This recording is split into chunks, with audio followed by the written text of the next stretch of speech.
UP model की तो काफी सराहना हो रही है ना। किसने की है? गांव में कहावत है कि कोई अपनी छाए खट्टी नहीं बताता, सब मीठी बताते हैं। लेकिन जब उसमें दूसरा व्यक्ति घूंट मारता है तब पता चलता है कि ये खट्टी नहीं है तो कड़वी भी है। कहाँ फैल गया? अभी 1 महीना पहले काशी के अंदर अंत्येष्टि करने के लिए जगह नहीं थी। तो स्मार्ट सिटी बना दिया पूरा। हाँ, सारा स्मार्ट सिटी बन गया, कागजों में, पोस्टरों पे, बैनरों पे। बताइए, हर साल 100 स्मार्ट सिटी बनने थे। हिंदुस्तान में एक भी सिटी दिखाओ जो सा स्मार्ट बनाओ। बन तो गए यूपी में। यार कागजों में बना लो, तुम कुछ भी बना लो। बताओ यूपी में कौन सा जिला स्मार्ट सिटी बना है?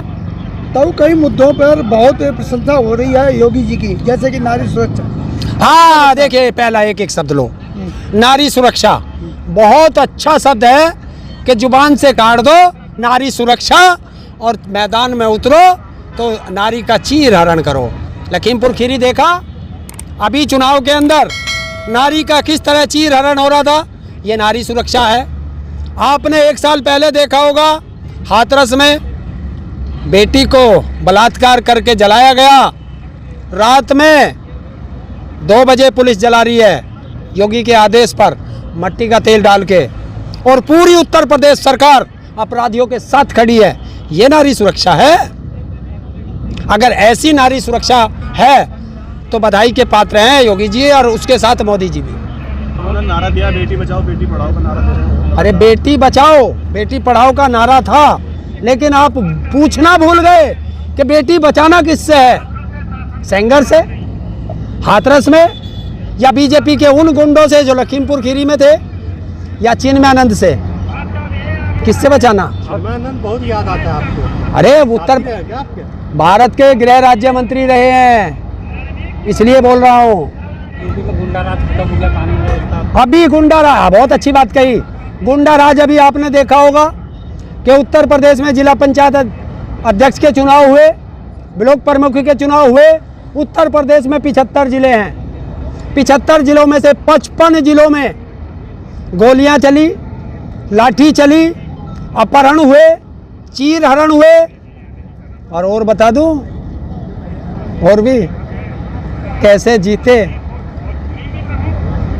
और उस एसएसपी का बयान सुना, एसपी का फोन पे, जो अपने उच्च अधिकारियों से कह रहा है फोन लगा के कि साहब मुझे चांटे मारे, बचा लो, बीजेपी वाले बम भी लेकर आए हैं। लेकिन वो तो बोल रहे शांतिपूर्ण। ये तो आपने देखा। मोदी जी ट्वीट कर रहे हैं कि शांतिपूर्वक रहा है। देखिए, अगर मोदी जी, मैंने कहा ना, देश का क्या दुनिया का पहला प्रधानमंत्री मोदी है। जो मोदी कहता है हमेशा उसका उल्टा होता है। अगर ये शांति कहे तो समझ लो अशांति है।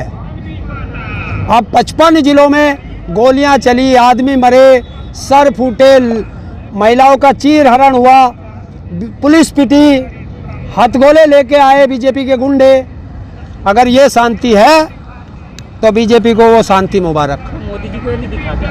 मोदी जी को नहीं दिखाया? मैंने बताया ना, झूठे प्रधानमंत्री, तो झूठ बोलना है उनको, सब दिखता है। लेकिन ताऊ वैक्सीन सबसे ज्यादा उत्तर प्रदेश में लगी है। कौन कह रहा है? आंकड़े बता दो। आंकड़े मैं बता देता हूँ। योगी ने कहा था कि हर रोज उत्तर प्रदेश में 10 लाख वैक्सीन लगेंगी 1 तारीख से, और आज तारीख क्या हो गई? 15 दिन में एक दिन बता दो कि 10 लाख लगी हो। एक दिन लगी थी। गाजियाबाद के अंदर चलिए, जितने वैक्सीन लगाने के सेंटर, उसमें से 80% सेंटर बंद पड़े हैं, वैक्सीन ही नहीं है। यूपी सरकार ने बहुत अच्छा कोरोना से लड़ाई की। बिल्कुल की है कि वो कोरोना की लड़ाई का महत्व था। जो गंगा में लाशें बह रही हैं, अंतिम संस्कार के लिए भी जगह नहीं मिली।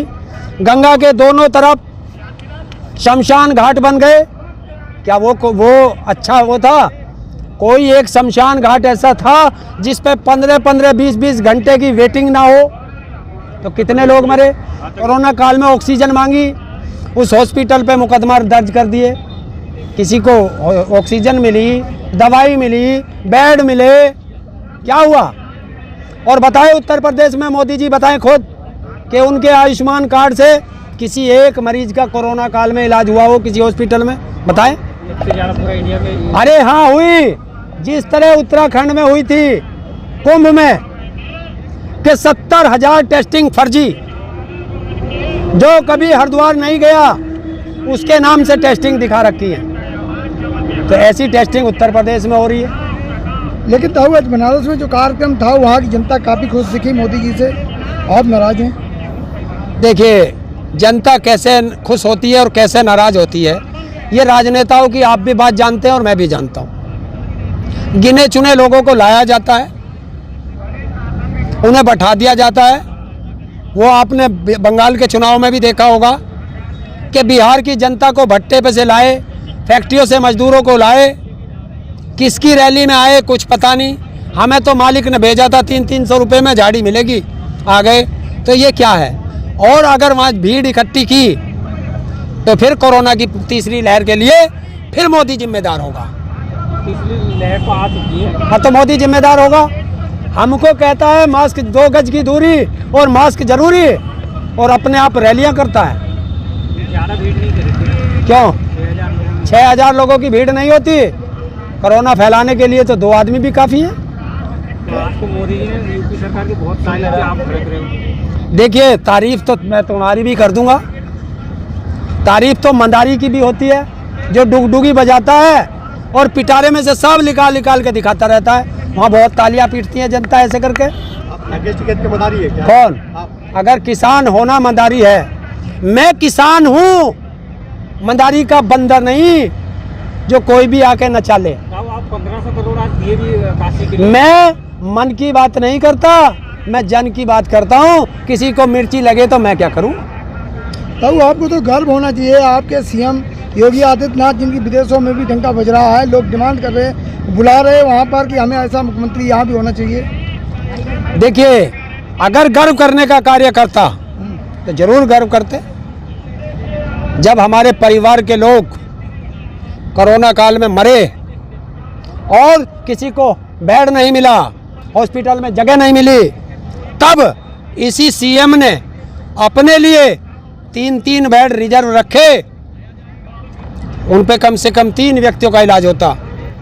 और ये रोज तेरे जैसे पत्रकार क्या दिखा रहे थे? तो आपको तो गए नहीं ना। अरे जब मुझे जरूरत नहीं थी तो मैं क्यों जाता? तो मिल रहे थे वो तो। कौन? पूरा बेड में कोई कमी नहीं थी। कौन कह रहा? जब सीएम बोल रहे हैं। अरे अगर सीएम कहे कि भैंस को कहे ये गाय है तो तुम मान लोगे गाय है? जनसंख्या नियंत्रण कानून आ रहा है, इसके ऊपर क्या कहें? जनसंख्या नियंत्रण कानून अच्छा है, होना चाहिए, पर ये पूरे देश में होना चाहिए या एक प्रदेश में होना चाहिए? तो ये तो लेकिन यहाँ पे नीतीश कुमार जी का कहना है कि जनसंख्या नियंत्रण कानून लाने से बेहतर है कि महिलाओं को शिक्षित किया जाए, संख्या तो अपने आप नियंत्रण में आ जाएगी। नीतीश कुमार पागल है, वो जानता ही नहीं है कि आरएसएस का एजेंडा क्या है। भले ही उनके साथ सरकार चला रहा है, वो जानता नहीं है आरएसएस का एजेंडा क्या है। कि भारत में 2 संविधान लागू करने का एजेंडा है आरएसएस का। एक संविधान आम जनता के लिए होगा, जो बाबा साहब अम्बेडकर का संविधान है वो आम जनता के लिए होगा, और जो आरएसएस का संविधान है वो नेताओं के लिए होगा। जब 2 बच्चों का कानून मेरे पे लागू है तो तेरे पे लागू क्यों नहीं? वो तो सब पे लागू नहीं है, सब पे लागू। 2 बच्चों से अगर ज़्यादा बच्चे हुए तो आपको सरकारी नौकरी नहीं मिलेगी, आपको सरकारी सुविधा नहीं मिलेगी, आप प्रधानी का चुनाव नहीं लड़ेंगे, आप नगर निगम का चुनाव नहीं लड़ेंगे। सुन लीजिए, पूरी बात सुन लीजिए, सबके लिए जुम्मा नहीं होता, ये हर आदमी को इफेक्ट करता है। और विधायक का और सांसद का चुनाव चाहे आपके 10 बच्चे आप लड़ोगे तो हो गया ना 2 संविधान देश में। तो अगर कानून लाना है तो लिखिए, आज से लागू होता है पूरे भारत में, और वो हर व्यक्ति पे लागू होगा, वो चाहे सांसद हो, चाहे प्रधानमंत्री हो, चाहे राष्ट्रपति हो, सब पे लागू होगा। ये नीतीश कुमार के बयान से संतुष्ट हैं या नहीं? उन्होंने जो कहा गलत कहा या सही कहा? मैंने बता दिया ना, महिलाओं को शिक्षित होने से संख्या नियंत्रण में हो सकती है। आरएसएस चाहती नहीं है शिक्षित करना। आरएसएस का काम क्या है? आरएसएस चाहती है कि देश के अंदर 1-2% उद्योगपति हैं उनको ऊपर उठाया जाए और बाकी देश को गरीब अनपढ़ मजदूर बनाया जाए, ताकि क्योंकि राज अनपढ़ों पे किया जाता है, पढ़े लिखे लोग सवाल करते हैं। नहीं, यही एक सवाल। जुम्मा क्या है? बात सुन, ये 2 बच्चों का कानून हम सब पे लागू होता है। हाँ तो सही है ना, तो आपने कानून शादी नहीं की, आप पे क्या लागू कानून होगा? तो सही है। क्या मैंने कब कहा गलत? मैंने कहा है कि इसको पूरे देश में लागू करो, केंद्र सरकार लाए, राज्य सरकार, उत्तर प्रदेश की जनता को ही क्यों मारना चाहते हो?